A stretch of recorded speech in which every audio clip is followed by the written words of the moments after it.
sa probinsya. Magluluto ng mga... Ito pala yung kinikwento sa akin madalas ni Mama. Ito yung kinikwento madalas sa akin ni Mama na gatang klaseng lutuan sa ilalim. Ayan, dito nakalagay yung kahoy para hindi mabasa sa ulan. Ganito ang lutuan sa Bisaya. Ngayon ko na nakikita, madalas to yung kwento sa akin ni Mama. Kaya lang hindi ko nagigets dahil hindi ko nakikita. Nakita ko na. Sabi niya, mayroon kasing lutuan na sabi niya, sa taas pwede ka na magluto, hindi na yung yoyo ko, sabi niya.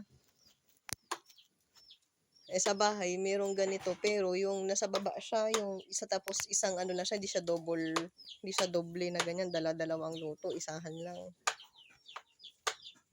Nagluluto si tita ng sinangag.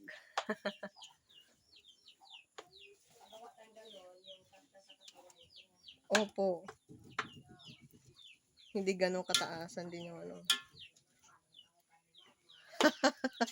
Ay no, ang sarap. Sinangag. Kain. Ganito lang kasimple. Yung itsura niya.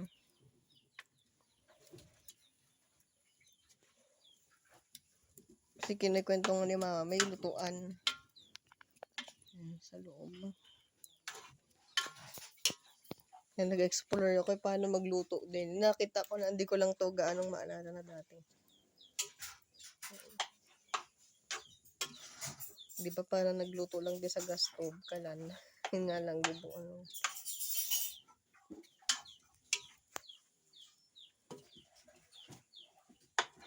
Pag walang gas, pwede to. Mas nasasayang yung mga kahoy sa ano, tita, pag naulan. Sa amin, daming kahoy na bulok, inanay lang. Kasi pag naulan na, hindi na nagagamit. Right, kung ito na lang, ayan o, tapos, sa taas, yan dito may bubong. Ayan. Ganito, pwede pala to. Para pag naulan, hindi nasasayang. Ngayon sa labas, ayan, ang ganda ng puro niyog. Ito.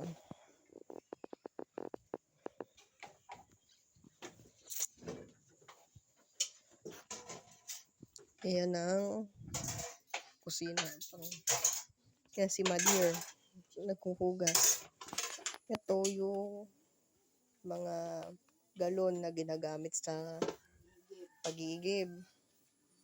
Kasi yung tubig, walang gripo. Kaya, kailangan mag-igib doon sa balon.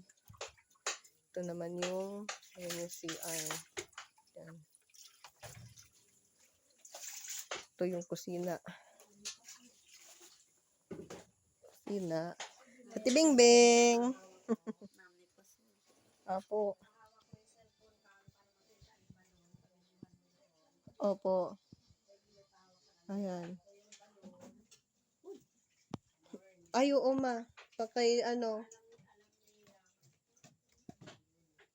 Ay, oo. Para makita ko din kamo. Ito ang kabilang part. Oo. Pagbalik nila, ganon. Pwede na ba sila lang pahawak ng papel? Opo, pwede. Pwede yun. Pwede yun. Ayan.